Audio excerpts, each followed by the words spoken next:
Mkeo ananidharau. Ase, sikiza nikwambie kitu. Hakuna kitu kizuri katika maisha yangu kama ukimheshimu mke wangu. Wakati nakupenda wewe, unanipenda kwa sababu mke wangu alikuwa ananiogesha. Na mke wangu mimi alikuwa ananiandalia kila kitu. Ninapaka mafuta vizuri, napendeza.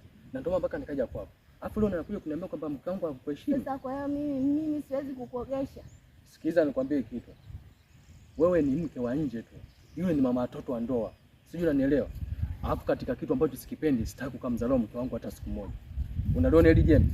Siku kimdharau mke wangu, nitakao kukupiga jembe. Shut up wewe. Tuheshimiane, unanielewa? Yule ni mke wa ndoa, sio awala. Wewe unachotakiwa kuniambia kwa kwamba je, kodi imepungua? Chakula hamna? Mtoto anauma? Lakini usiniambia baada ya kumdharau mke wangu. Sasa mimi kama ananichukia nisiseme. Wewe kama anakuchukia wewe unatakiwa kufanya nini? Ana haki ya kuchukia kwa sababu mimi ni mume wake. Ana haki zote. Wewe haipaswi kumjibu hata kidogo. Shut up. Mwisho leo.